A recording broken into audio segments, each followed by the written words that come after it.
So I'm Roy Pfaltzgraff. My family refers to me as Little Roy because my dad's Roy Jr. My family, his side of the family did not come from Northeast Colorado. He actually came from Philadelphia, Pennsylvania is where he was born, via northern Nigeria, where his father was a medical missionary with the Church of the Brethren mission field there. And he did lots of experimentation in agriculture in northern Nigeria. The funny thing is northern Nigeria, their weather and the weather in Northeast Colorado isn't actually that vastly different. But the farm that I'm farming was purchased by my mom's dad in 1950. She moved onto it when she was 9 years old. And she's been part of that pretty much her whole life, with the exception of some time that they were in Nigeria as well. My family has been involved in agriculture in Colorado since for the last 140 years. So we've had quite a bit of experience in that. Before that, they farmed in Iowa.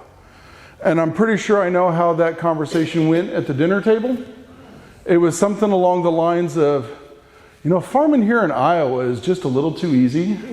It's a little too wet. And, you know, we don't want our, future generations to be a bunch of slackers. We want them to have to work when they farm. So let's move to Northeast Colorado. It's one of those that I'd really like to have a conversation with them about what they were thinking when they went there. But that everybody has a story to how they ended up where they're at. To me, it's kind of amazing the number of people that their family did farm in Iowa at some point and then moved on. To me, that actually tells me that farm ground in Iowa was getting worn out and people would move on because there was better soil somewhere else, and that would keep repeating itself over time until, they got commercial inputs to fix that. So here is a field of buckwheat. If you have never seen buckwheat in bloom, it is a beautiful crop. It looks like a nice, about knee-high to a little thigh-high vegetative crop, nice deep green leaves that's been covered in about 2 to 3 inches of snow. And as long as you're at the field after lunch, it's great because it doesn't smell. But every morning it releases a new nectar run on the new buds, on the new flowers, and it smells like a cat litter box. And I'm serious about that. Our agronomist refuses to go check the buckwheat fields before noon because it reeks. But it's a great crop. It's great for soil health. And this is one of the first ones that we started raising. So I'm going to talk about kind of where we began, what we've gone through, kind of how we've adapted and adopted different things and how we evolved through that, and then talk about the future. The great part is this presentation was written a couple years ago, so there's going to be some things that aren't in here that I'm going to talk about that's probably really going to stretch your mind here and there. But what we have here on top is so a little bit backstory I need to get there. We actually get there this way. Okay. I actually came back to the farm in 1999 when I graduated from college. I did not have a degree in agronomy. That's the best thing I've ever done. Because that way, when I do something, I don't know that it's wrong. The funny thing is then I talk to people with the agronomy degrees and they look at it and go, never thought that would work. It's because they've been taught in that one mindset. And so for them to learn soil health and to break out is really difficult. So if you have an agronomist or a crop advisor that has done a lot of studying with soil health, you're really lucky. Otherwise, you need to invite that agronomist along for the ride because they're going to see things and experience things that you haven't seen anywhere before that don't make a lick of sense because that just shouldn't work that way because that's just not the way it's been done. I came back to the farm for the second time in the fall of 2016. The farm that I had originally came back to, I rented. I had a 5-year lease on it. Luckily, I had recorded the lease on the deed because about 2 years into it, the landlord called me up and said, oh, by the way, there's a lien on that ground and it's going to be for sale. So I pretty much had it sold out from underneath me. So I went off and I did some other stuff. I did some teaching. I got degree in associate's degree in culinary arts. And I also worked for an accounting office, which was invaluable because I was a bookkeeper for about 60 operations for 3 to 4 years. The great part about that is people couldn't lie to me about what was going on. You know, because you see their statements, you see the bank statements, you figure out their yields, you kind of know what's going on, you see the decisions they make, and then what it results in. So I was actually, in that 4 years with 60 operations, I saw 240 years worth of decisions made. And then what was the corresponding effect down the road? It also allowed me to perfect a formula for the coffee shop yield. If you've always wondered what the real yield is compared to what somebody tells you in the coffee shop, it is 2/3 plus 5. Funny thing is I was talking to a neighbor once and he told me his yield and I thought, well, that seems a little high. And I looked at him and I said, you know, I think I know what, I've determined this coffee shop yield thing. And he goes, what's that? And I said, it's 2/3 plus 5. And you see him thinking for a second, and then all of a sudden it was like, yep, that was dead on. He wasn't very happy with that, but keep that in mind when you hear people talking about stuff, they seem to want to shine that a little bit better than it is, even if it is kind of rough. But I came back in 2016 because physically my father could no longer do it. He was in his mid-70s. He had been farming for 40 years. And physically and emotionally, he was exhausted. That was enough. So it was either I come back or we sell the operation. And so I said, well, I'll come back, but there's a stipulation. I get to do whatever I want to do. And he said, okay. And as all things go, there's always negotiation. He said, that's fine, but you must have a market before a seed goes in the soil. If you don't have a contract, you must have at least a couple of good ideas where you're going to, do with that grain. And the other thing is you have to show that there is a chance that it'll work in Northeast Colorado. With our extreme weather conditions, it's kind of understandable to have both of those. He also agreed to the terms that I would do the labor, he would do the books. Now, I will say he still complains about that deal to this day. And I like to point it out to him that it was his choice to do the books, not mine. And so he made his bed, he gets to lay in it. So when I came back, this is what we were looking like. This is where we are pretty much today. That's a difference of 7 years, 2016 to 2024. This is both taken, this was taken in the fall of 23. And you can see some differences. The one difference that I'm truly proud of are these bins right here. They're 4,000 or 5,000 bushel hopper bottom bins. And what you can't see in them is they have bean ladders in. And a bean ladder is actually a really couple pieces of heavy duty chain hanging from that top collar that's got cups running all the way down. So the furthest that any grain drops in that bin is 6 inches or is 12 inches before it comes in contact with the surface. So that way, if I'm raising dry edible beans, if I drop those in that bin and there wasn't a bean ladder in there, those things would drop 30 feet and they would split when they hit the bottom. So the reason I needed this is because I was raising different crops, and I was raising crops for a different purpose. I was raising crops because in my mind, everything we raise is food. And it doesn't matter if it's people food or animal food, everything we raise is food and we need to treat it accordingly. So with these specialty bins, I could raise more crops. I was raising 8 crops with those 4 bins initially. You want to talk about stress, it's like, how can I get that moved before the next crop comes in? Or what can I move to the elevator and not even store at the farm? The problem is it really limits my marketing. And so a lot of times people look at this kind of investment and they're like, well, that doesn't cash flow. Well, the funny thing is right now in those bins, there's sitting 2 different crops that I'm selling for, I run it through my cleaner, I put it in a 50-pound bag and I'm selling it for $30. One of them is number 2 yellow corn, the other one's red milo. So does storage pay? Absolutely. But we have to have that mindset and we have to realize there's markets out there other than going off and dropping it off at whatever local elevator that you have.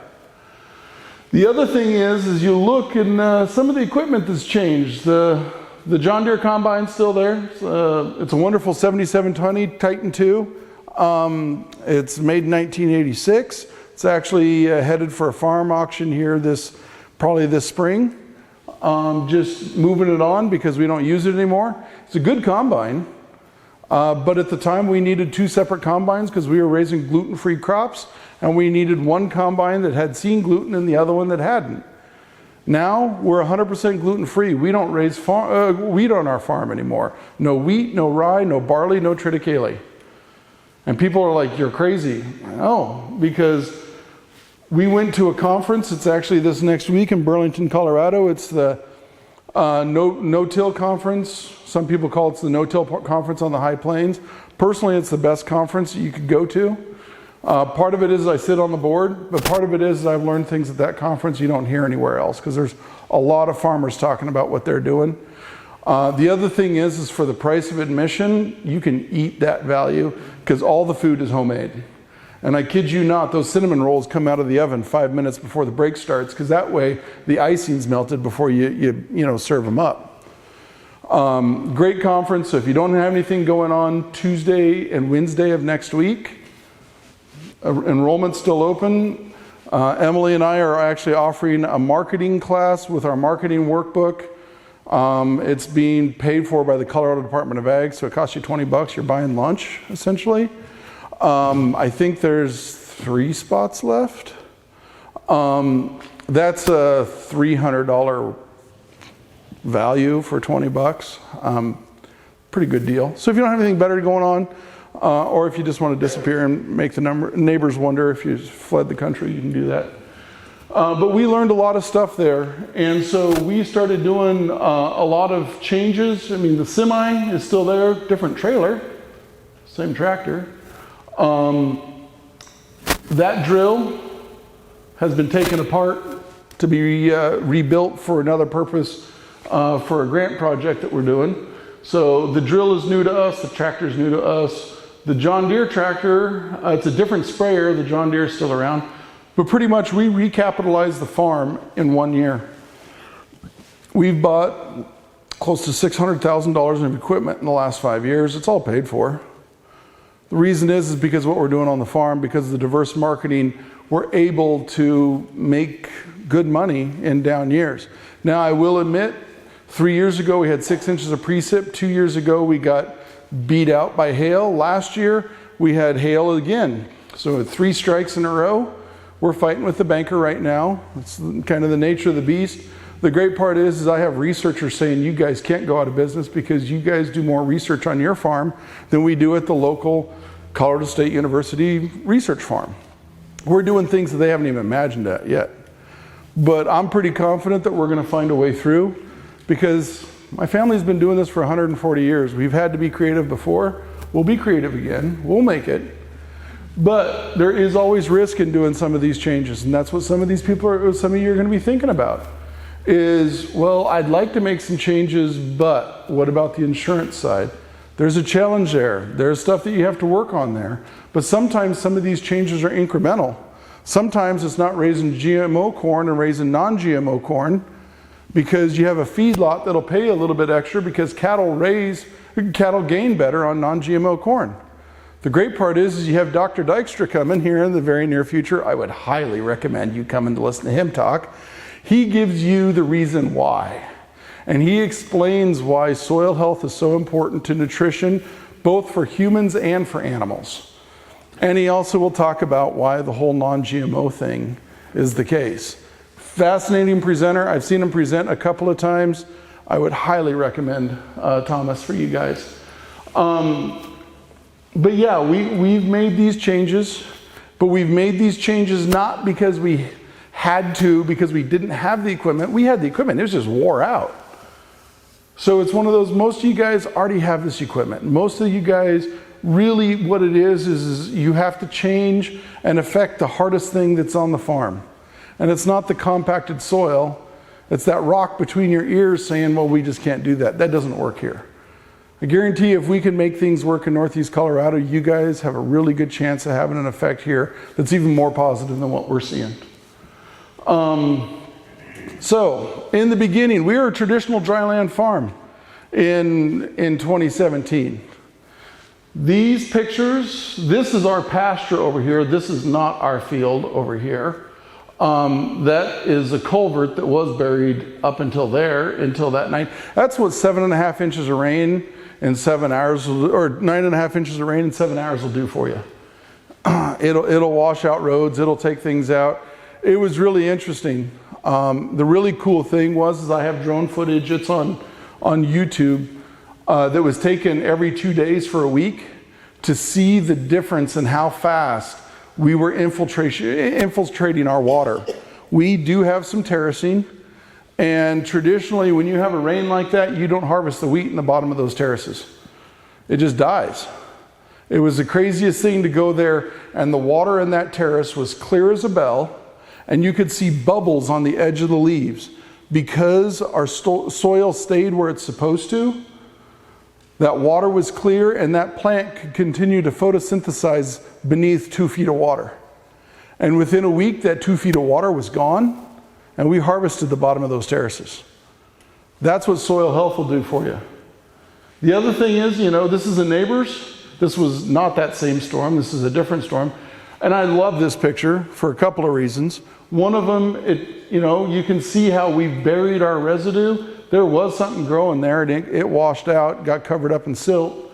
The other thing is you can see every single tillage pass that they've done on that field. You can see those separate layers.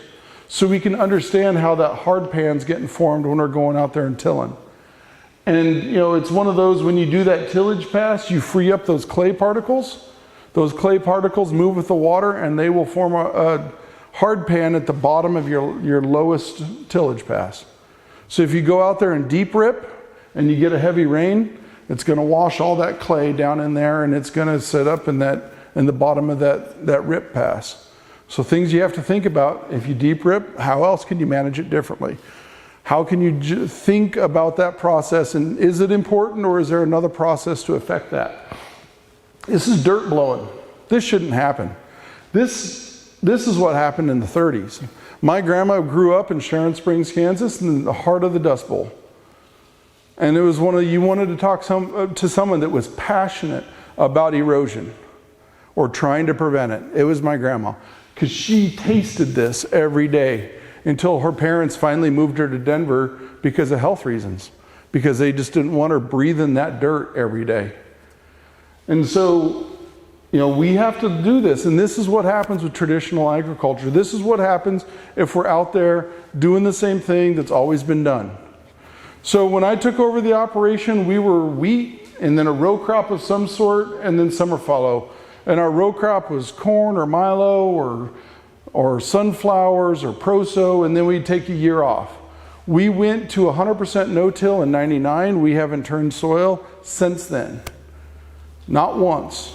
And people say you can't do it. You can, but you have to understand the system and think differently. We did have one field that was wheat summer fallow since the beginning of time. It was a horrible field. That's what we always said about it. Boy, if we have to sell a quarter, that's the first quarter we're going to sell. It was gravel in the bottom. It actually has a creek that, when it rains hard, the creek runs.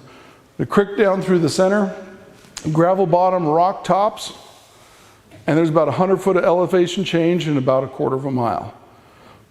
It's a rough field. The terraces run into each other. It's a real pain in the butt to go spray it. The reason we always raised wheat on it is the one thing you could harvest and cut with the terrace, because we had to, before, when we were doing row crops, you got to cut with the rows. The great part is after I realized that, we changed how we're raising stuff. We drill everything on 12-inch centers with our air seeder. So I raised sunflowers on that field 2 years after I realized what was going on there. Best sunflowers we ever raised on the farm. We had an average rainfall, actually a little less than average that year, and we raised 100 bushel sunflowers. And suddenly we're like, well, that field's not so bad no more. Maybe it's how we're treating it is the problem, not the field itself. So it really helped us really examine ourselves on what's going on. Dad started raising sunflowers in 1975 with a lister and a go dig. If you don't know what a lister and a go dig is, you have an opportunity to use the internet and look it up. That's what we had before planters were planters and before cultivators were cultivators. I will say it was great to be able to cut that up, because those seed boxes make really cool John Deere planters for my mom. So, you know, something to think about to do if you're still running a Lister and Go Dig, which you probably have a hard pressed to even find one in a tree row at this point. Dad started no-till planting in '84. Got a Case Air Cyclo planter with that big old silver drum on it, raising sunflowers.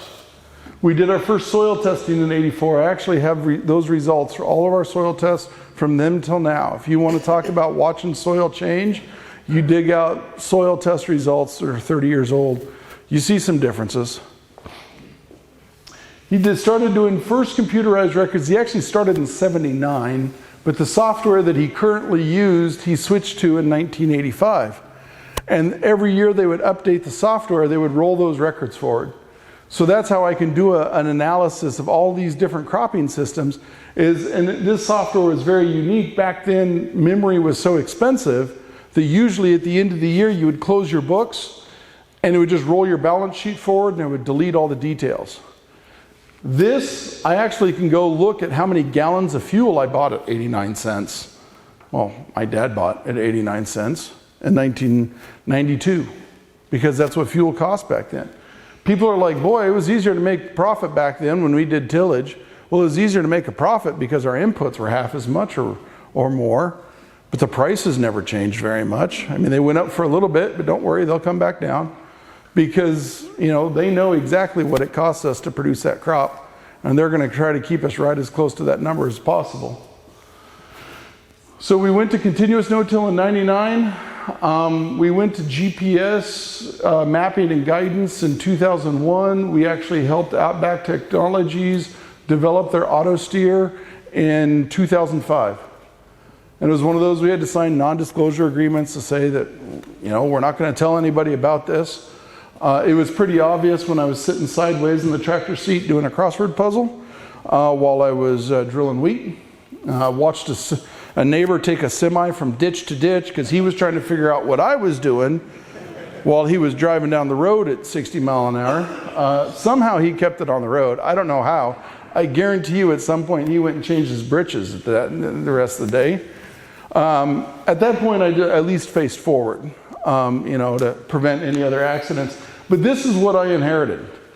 So then we're going to talk about, you know, what is soil health and why is it important? This is where I started from. And the most important thing in soil health is this last one. Sometimes they don't even talk about it. That's the one I want to start with. Context. Context is, what are your goals? What are your situation? How does this change all of these? Soil health isn't a rote set of rules. You must do this, and then this, and then this, and then this. Soil health should start here. Where are you at and where do you want to go? Where are your soils? What kind of markets do you have? What kind of dreams do you have? Because it could be that dream is, I don't know, to own a gluten-free malting company that sells gluten-free mixes. Okay, that was never a dream. That just kind of happened. And then one day I was like, oh crap, I own a milling company. But we have to think about where we're at and where we start. And then there's some very basic things that we talk about in soil health that apply to everybody. And it doesn't matter if you cover crop or if you don't. It doesn't matter if you run livestock or if you don't. These principles are the same for everybody. And that's where we need to focus, is how can I meet this goal in this principle, not this is the practice to do it. Because you have to come up with the practices that apply for your own farm. Now, this is a great picture, because here's a little pine seedling, and you can see the brown roots that kind of come down here. All of this white is the mycorrhizal fungal in the soil growing on the roots, extending the reach of that plant. And they've done studies on this stuff, and this stuff is utterly fascinating. It does some stuff that it just blows my mind every time I think about it. They did a study about how this will move phosphorus through the soil. If you have that network built up, it'll move phosphorus 20 feet from where it is in the soil to where the plant that needs it. And the really interesting thing is that mycorrhiza knows how much phosphorus is in the soil. And if there's only a little tiny bit, well, this is capitalism at its finest. Because it knows the plant needs the phos, but this mycorrhiza fungus, it doesn't photosynthesize. It doesn't consume these minerals, these nutrients. It needs sugar. And it gets sugar from the growing plant. Because the plant photosynthesizes, and they say up to 30% of the sugars that plant produces, it pushes out its roots. And that is what it feeds to that mycorrhiza fungus. What they found is that mycorrhiza fungus will bring that phosphorus into the root zone, and if there's only a little bit of fungus, or a little bit of phosphorus, it asks for more exudates. It does the, nope, you got to keep paying me before I give it to you.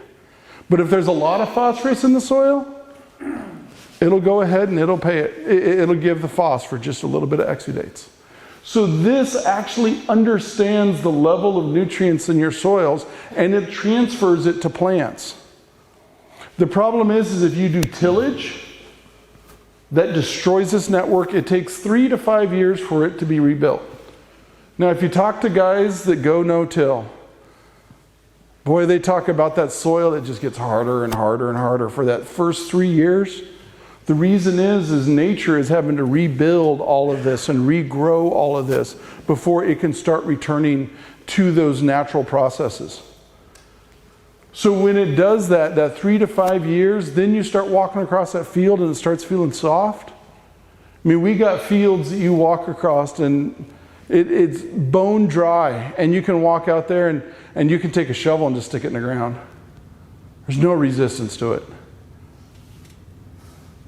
It used to be in that first couple of years, you'd take a screwdriver out there and you'd have to drive it in there with a hammer.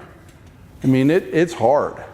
But you have to pay the dues that you do because you've done that damage. That damage has been done for years, and it's not because you did the wrong thing. It's not because you did it on purpose. You did it because you didn't know any better. Or the technology wasn't there. But we have to figure out how to get this process back, and that's that limited disturbance. And that also disturbance talks about using herbicides and fungicides and things like that, insecticides. Those are forms of disturbance. We use a service, it's Downforce Technologies. They actually can monitor the soil carbon with satellites. I don't know how they do it, but they do it. It's pretty crazy. They started in Great Britain. They've been doing it in Australia for quite a while now.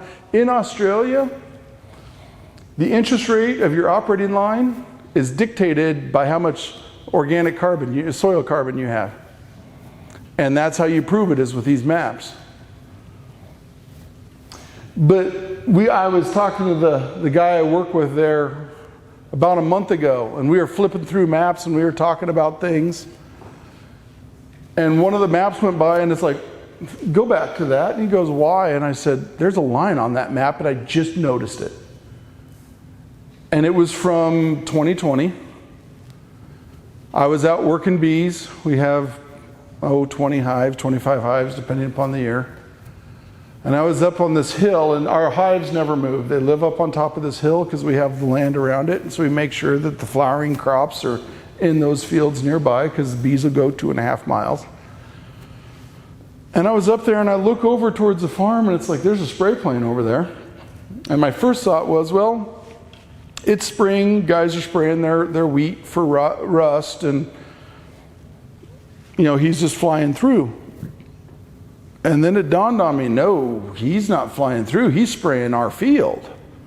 So I get on my phone And I call my dad, and it's like, Dad, did you call in some spray? And he goes, no, we're not going to use fungicide this year on our wheat. And I said, well, that's kind of what I thought too. But there's a plane out in the field. And he goes, oh boy, what do we do? And I said, well, let's get on the phone, just start calling aerial applicators and see who it is. It was a 90-acre field. It took 80 acres until we found out whose plane it was and got a hold of the pilot.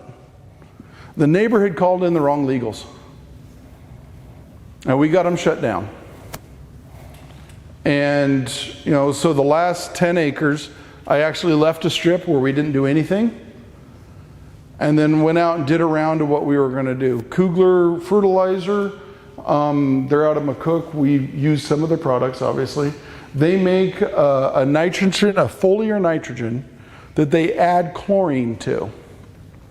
There's a book, I highly recommend it. It's called Mineral Nutrition and Plant Disease. One of the authors is Huber. It's a college textbook. Cheapest I've ever found is like $80. It's green and it's about an inch thick, and it is the densest read you will ever come across. Because what it is there's a chapter on every macro and micronutrient. And in there it talks about what diseases appear when you have too much and too little. And so I went up and I looked up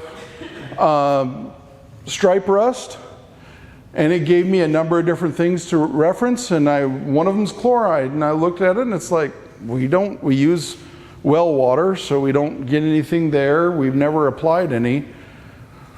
Well, what the heck? Let's go ahead and get this product that's got chloride in it, and we're going to apply it for our foliar. And we did. And the neighbor came and he apologized many times. He's a good guy. I knew it wasn't intentional. And he goes, you find out what it cost. And he goes, I'll do whatever to make things right. You just let me know. I'll write you a check. And I said, okay, we'll wait until harvest. We'll figure it out. So I went and harvested that field. And when it was all said and done with, across that field, the yield was the same and the test weight was the same. But we raise a variety of wheat called snow mass. It's a hard white winter wheat, and it's valued for its gluten, for its protein. And every percent protein is worth 80 cents a bushel. Where we sprayed our product, we had 13.5 protein. Where the neighbors had sprayed generic quilt was 12.5 protein.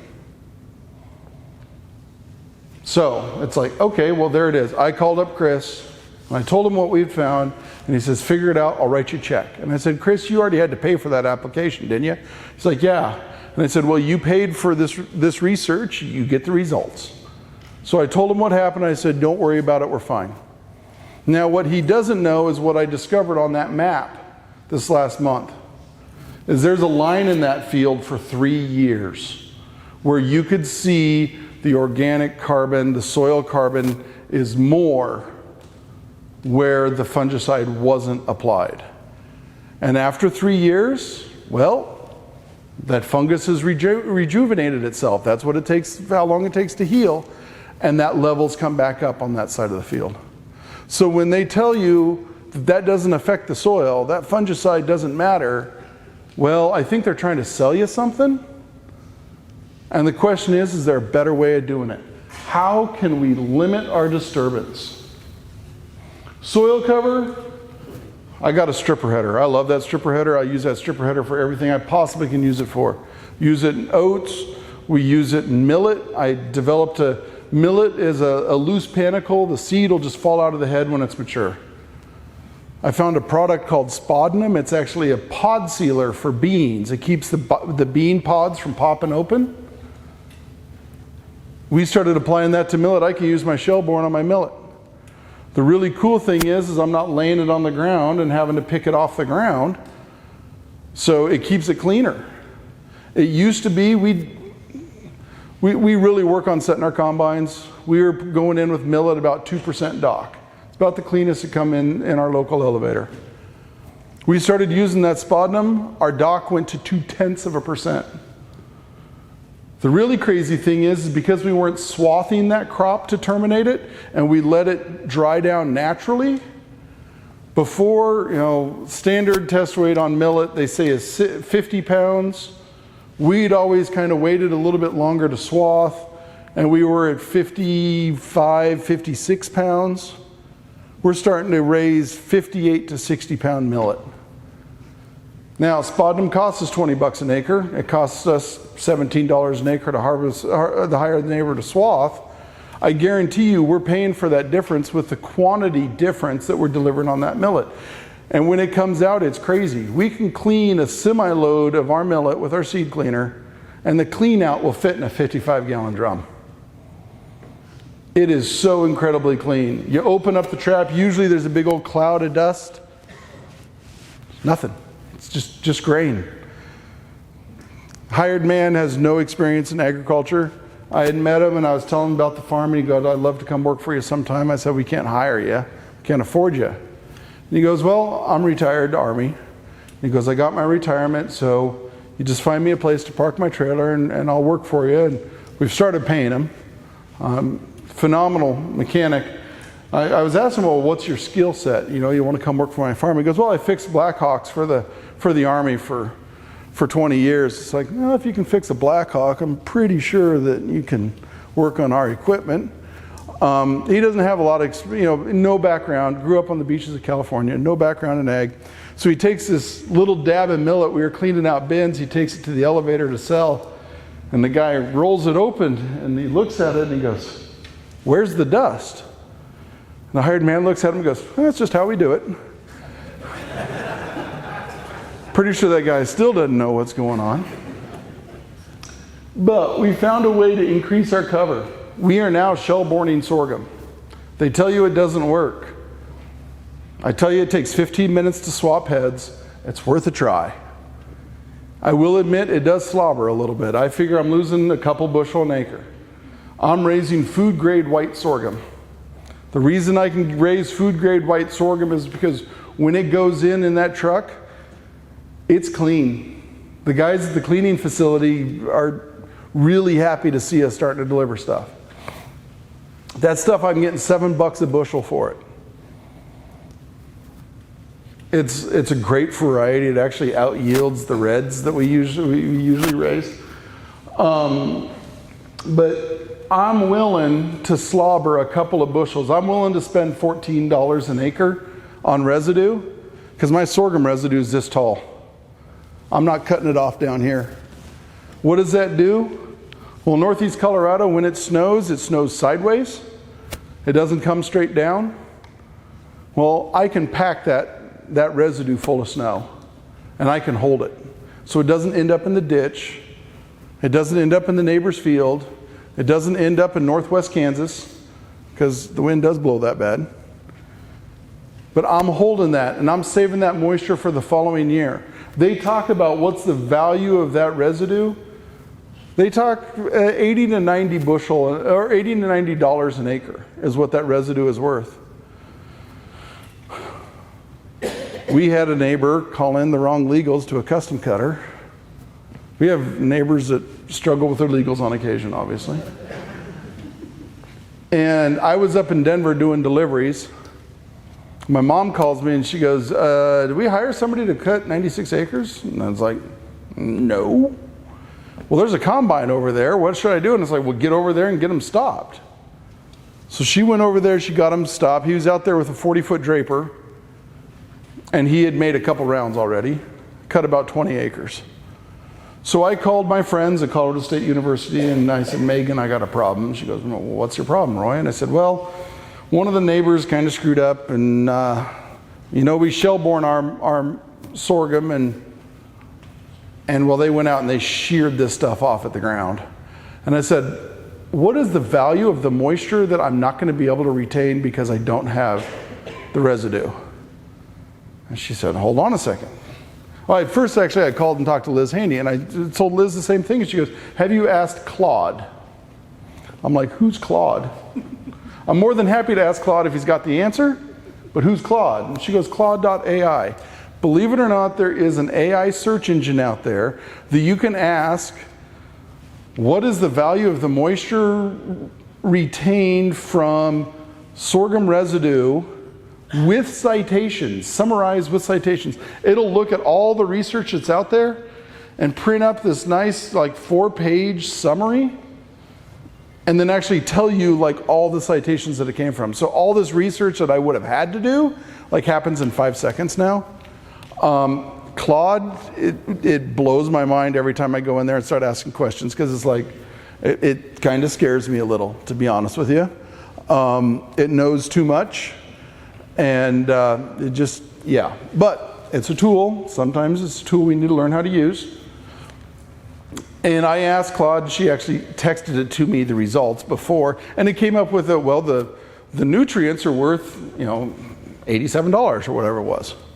And it's like, no, what is the moisture worth? And she goes, well, there's no research on moisture. It's like, because everybody's got plenty of moisture, so nobody cares about it, obviously. So I called Megan. She's a researcher at Colorado State University. And she said, well, what do you want to do? And I said, do you have any spare soil moisture probes? She goes, oh, I'm sure we can come up with a couple for you, Roy. What's going on? Explain the whole thing. They came out that next week and installed the probes for me. One of them is 20 feet into the shell-borne residue. The other one is 20 feet into what was just mowed off at the ground. The crazy thing is I then let a neighbor, because he was short of grazing, because he relies on cover crops to graze for winter, and his cover crops didn't come up because we live in a desert. And he went out and he grazed that, and I thought, you know what? There goes any advantage of that residue. And it didn't, because the cows knock over a lot of it. And what we found was, even to today, where that residue, after a crop year where another crop was grown, there's still a difference in moisture because of that soil cover, because of that armor. Now, we have an agrivoltaic system on our farm. It's a test system. It's 100 feet long, it's 12 feet tall, and it's a tracking solar system. And it tracks the sun until the wind hits 15-mile-an-hour wind speed. And at 15 miles an hour, it turns into the wind and acts like a shelter belt. It's one of the coolest things I've ever seen. It's the only place in the world that it exists is in our field. And we're trying to find a way to fund it. I knew the wind was bad. I never knew how bad the wind was. This last April, we had 2 inches of rain. And they came over like a day and a half. It's how you want 2 inches of rain. Soak in, nice and easy. The problem is the following 3 days, the wind blew in excess of 60 miles an hour constant for 3 days. Wind doesn't screw around in Northeast Colorado.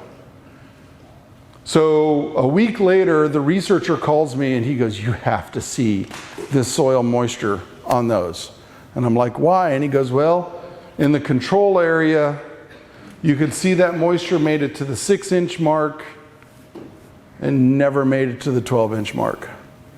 In the test area behind the solar panels, it made it to the 6-inch mark, it made it to the 12-inch mark, it made it to the 18-inch mark, it made it to 24 inches. That wind sucked 2 inches of moisture out of the ground in 3 days. This is so important when you're in a water deficient situation. We've gotten results from that system 120 feet downwind.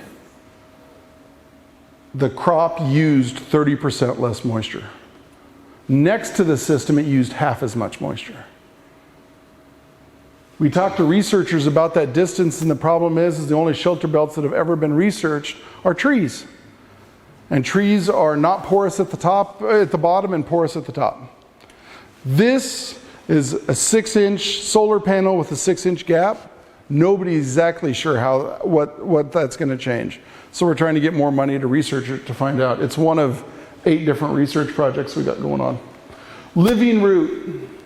Now, of all the things on here, This is the one that people look at and go, well, I can't do that. I can't maintain a continuous living root. And you know what? You don't need to maintain a continuous living root. You need to have a living root as long as you can. Back in 22, when we had 6 inches of precip for the year, I was in the house middle of June, and I was apologizing to my parents because the buckwheat crop died. I have a pretty good market for our buckwheat. Our return net is about $400 an acre. We make good money raising buckwheat. And I was apologizing to my parents because it didn't rain. Figure that one out. Yeah, I do have that kind of power. I don't know what I was thinking. But it was beyond my control.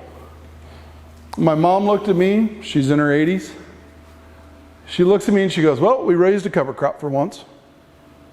We had a living root in that soil as long as we could, and then it died.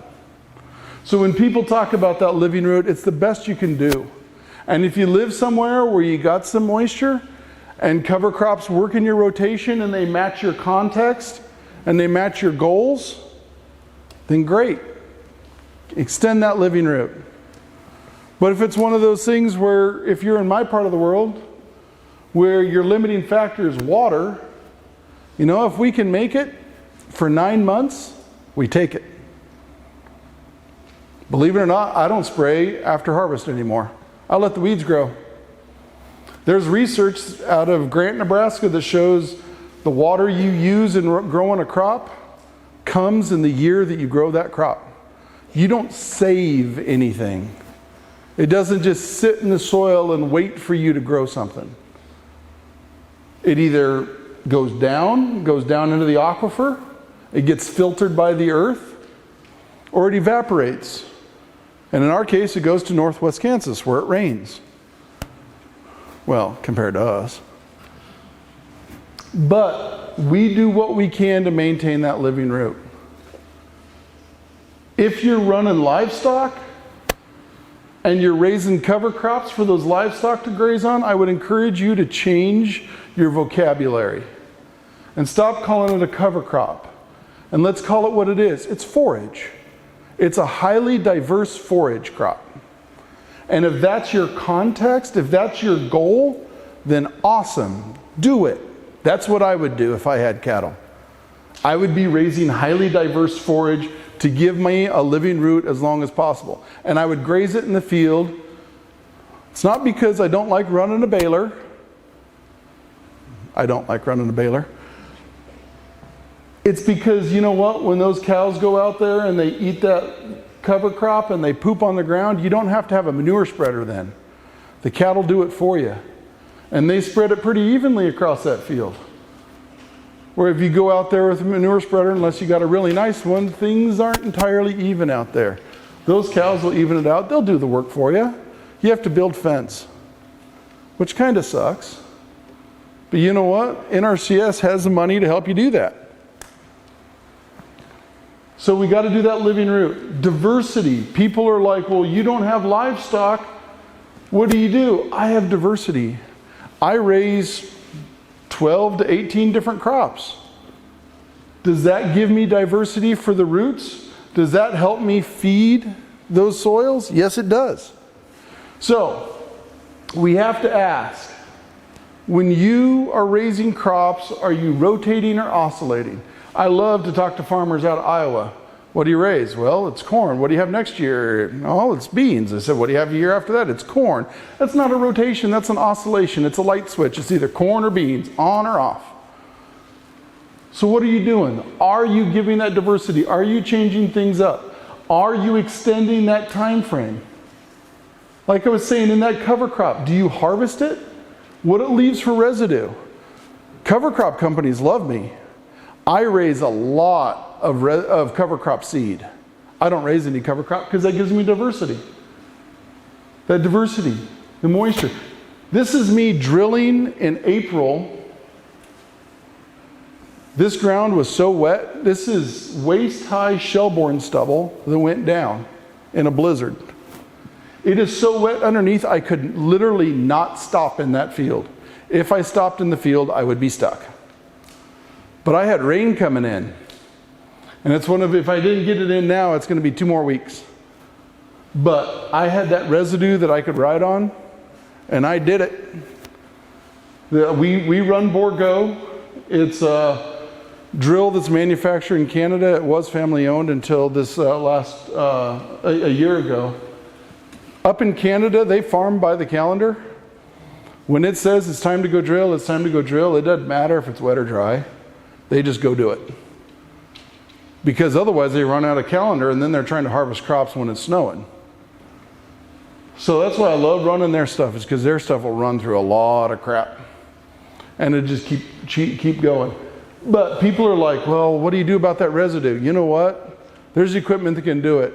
And when you get your soil health built up enough, residue is no longer a problem, because it'll disappear so fast that you can't maintain enough. And that's a challenge that I have. I can raise sunflowers or I can raise corn, and 2 years later you walk out into that field and you can't find a single stalk. I have to keep things off the ground, or that the microbes in the soil just chew that stuff up. That is the challenge for guys. It's like, what do I do with that residue? That means you don't have enough things growing underground yet. And you got to stick with it. And it's tough. The great part is there's a couple companies out there that have some sprays that help break that stuff down. You also can go out there with a little bit of nitrogen, liquid nitrogen, spray it on there, and that encourages those little bugs to come up and eat that stuff, and they will devour that. And at some point you'll be like, man, I wish I had more residue. Because when you get there, it's awesome, because you're cycling nutrients like crazy. We carry 60 to 80 pounds of nitrogen over in our soils every year. Our efficiency on raising corn, it takes me a half a pound of nitrogen to raise a bushel of corn. I got 60, 80 pounds out there. I don't get enough rain very often to raise 120 to 160 pounds, or 120 to 160 bushels of corn. I'm using very little fertilizer, because I've figured out how to raise that organic matter and how to handle that residue. So, I'm way behind. If you didn't realize that, it's because I've told most of these stories already. So there's some of the things that I've changed. There's some research by Dr. Randy Anderson. He is retired. He has published a ton. It's really good stuff. He found that if you raise 2 crops that are seeded when the soil is cool, or the soil temperatures are going down, and follow up by 2 crops when the soil is warm and the temperature is increasing, you change your weed cycles and you actually can get them under control. And you actually reduce your herbicide usage by about 75%. He's been published in No-Till magazine a bunch. He's got YouTube stuff out there. It's really interesting to see what's going on. And it allows that natural processes to break stuff down. Continuous cropping is that research where you use the moisture you get.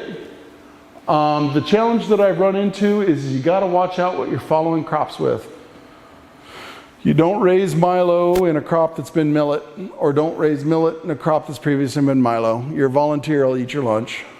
Unless you're going to feed it all out, and then it's not a problem. Then you raise beans and milo together, and you harvest them, and you feed them, and you got your perfect blend right there, and you don't even have to separate it out.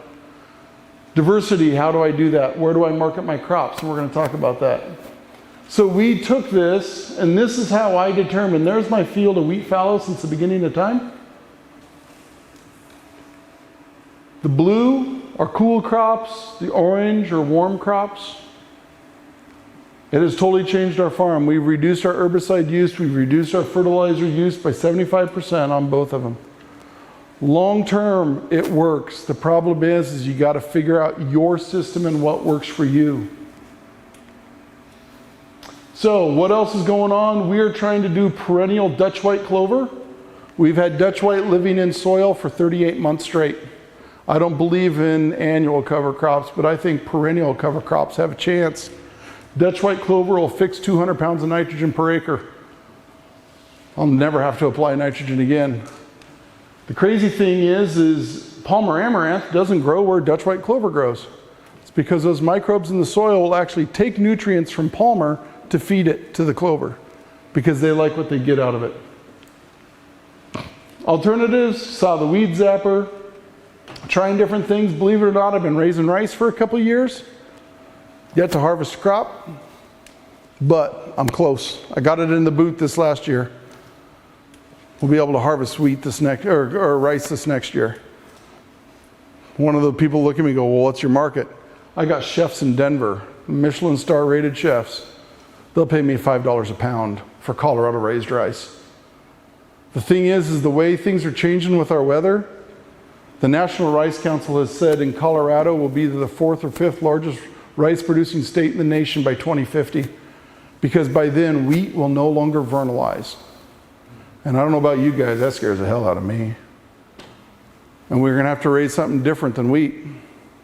And we better start thinking now, because 2050 ain't very far away.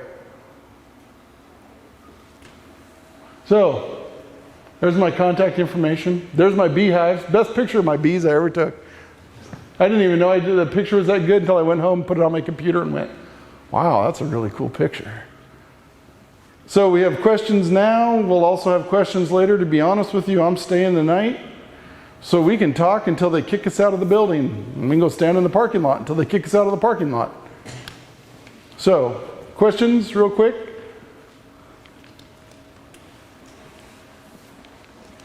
There are 8 research projects that are going on now that you're collaborating with. You're doing this out of personal interest or financial benefit or? No, as benefit for other farmers.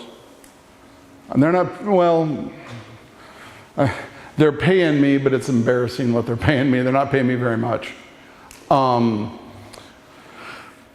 of them is with Sustainable Oils, which is a camelina producing company, and they're wanting to see the carbon footprint of different crops. So I actually have 2 flux towers in 2 different fields. A flux tower monitors everything. It is crazy what goes on in that. It actually measures the off-gassing of the soil. It measures how much carbon dioxide comes off the soil at different stages, how much water are you using, how much water are you losing to evaporation, methane, all kinds of stuff. I was talking to the researcher, Dr. Jerry Hatfield is the researcher on that. When they came out there and started setting stuff up, the hired man and I were talking about it, and it's like, oh, how much do we think this is worth? And it's like, oh, it's got to be $200,000. It's at least. And we had this stuff sitting behind our barn for like 3 months. It's like we weren't worried about it. Jerry's like, oh, just put it somewhere. It's out of sight. Nobody will mess with it. So he shows up and he's setting up stuff, and I'm like, Jerry, what's this stuff worth? And he goes, oh, each tower is worth $300,000. It's like, okay. And we had it sitting behind the barn for 3 months. They pay us $1,000 a year to put that on the farm. It's to educate others. CSU is doing a bunch of water use research. They're in 3 different fields. We have a field that's adjacent to native pasture that's never been out of sod. The deal I cut for them is they can do whatever soil testing they want in our fields as long as they do the same soil testing in the pasture. Because I want to compare those 2 systems. One of them is a native system, one of them is my design. And people always say, well, you should try to get your design to match the native system. And I disagree, and I said, you should be able to outdo that native system. Because that native system is designed to survive no matter what. Well, since we're planting seeds every year, we don't care if it dies due to drought. So we don't have to sustain. Right now, our infiltration rates and our soil carbon, our organic matters, are actually higher in our fields than they are in our native pasture. Because you can beat native ground. Because we have the way to design it. That's just research data trade. We have the soil moisture on the residue Milo one. We have the agrivoltaic system one I talked about. We've also gone in, we're a research farm for downforce technologies to determine soil testing methods to make sure modeling is correct on the technology that they're using to measure soil carbon. We are actually waiting for a grant to come in to look at remediating glyphosate that's residual in the soil using fungus. That's our own research that we're doing ourselves because nobody wants to touch it. And it's one of those, nobody wants to touch it because they're afraid of the bullseye that'll put on them.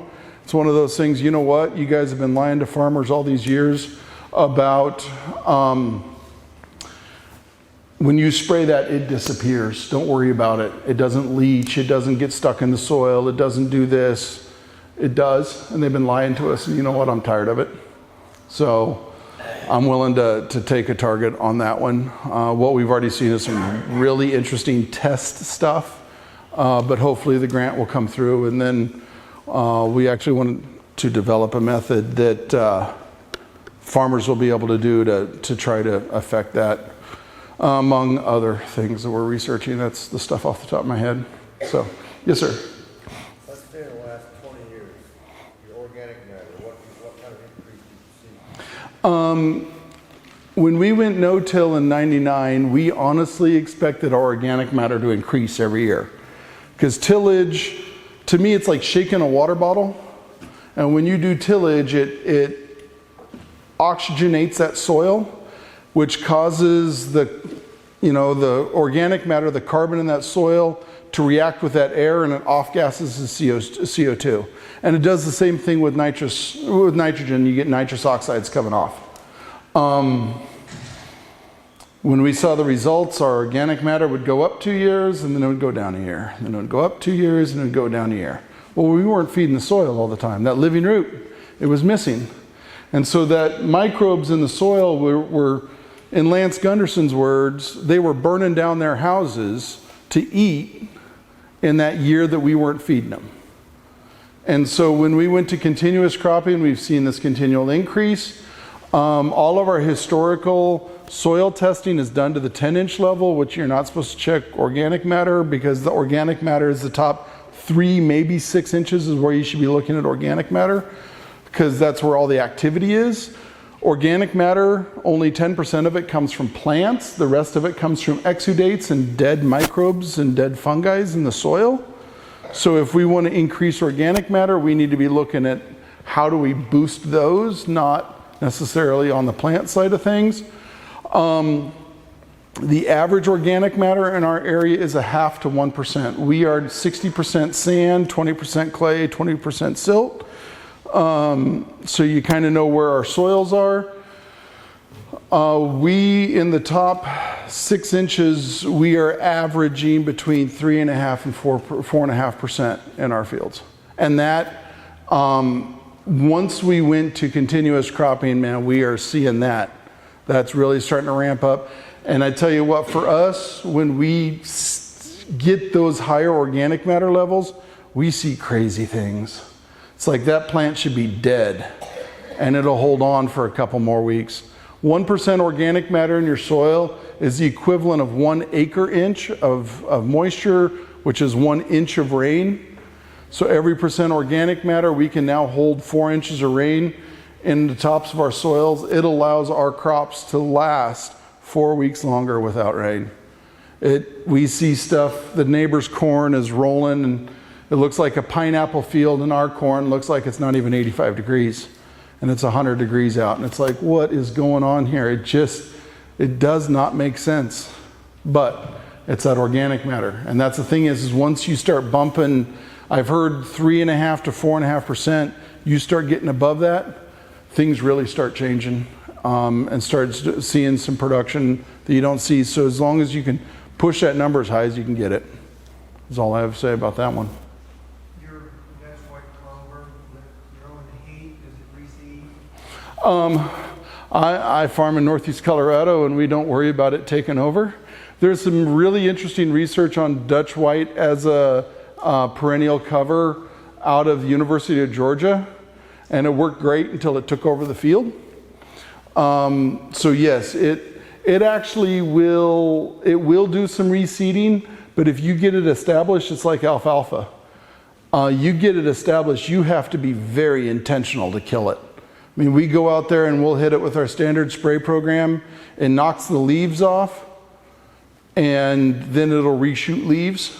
The really cool thing about that is in that amount of time, you go out and you spray it, you seed your crop, it comes back, well, that crop has already started to shade it. Dutch white at most gets 12 inches tall. At 45% shade, Dutch white goes dormant.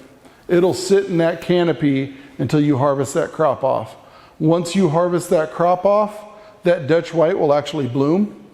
And so we have it blooming in September and October after harvest, and our bees are able to take advantage of it then.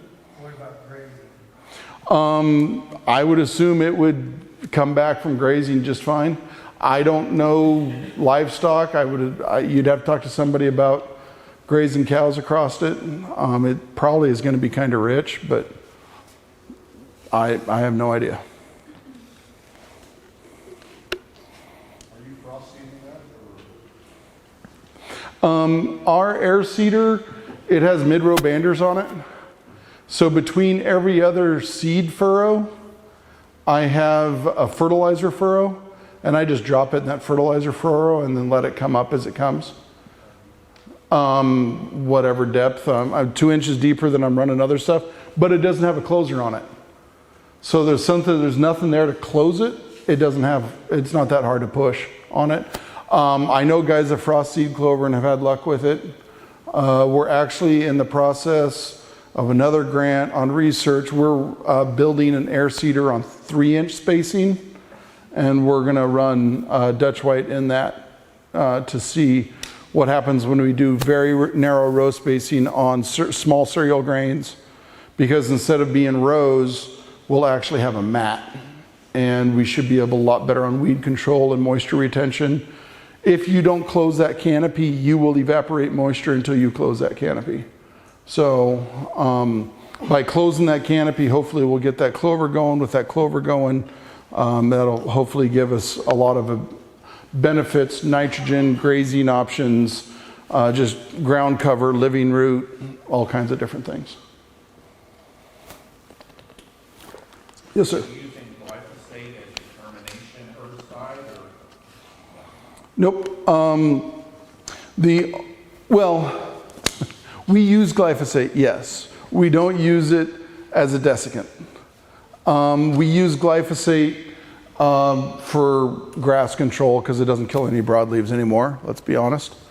And we use, whatever label rate is because we're got to stick on the labels. But we do use it, but we only use it about once a year. And we will continue to use it even during our research. The reason is why I want to do this research is to prove that we can remediate it in the soils. If we remediate it in the soils while we use it, they can't take it away from us. Right now it's the best grass control that we have. And we've tried a bunch of other stuff.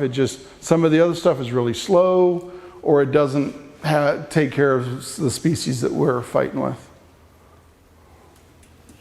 How does your limit disturbance work with your weeds effort? Have you noticed any disturbance in the soil, microbes and stuff from running that? We haven't. They're actually in process of doing research in the University of North Dakota, NDSU, specifically on that. They've also done some research in, actually what happens in that process is you're actually denaturing the proteins in the plant. So that actually will kill the seeds that have already formed and matured, as long as they're still attached to the plant. But in terms of effects on the soil, I've actually heard people guess that it might actually increase your nitrogen because it's like lightning during a rainstorm. So I don't know. I will say if you have too much residue and it's dry enough, it does start a pretty good fire. So.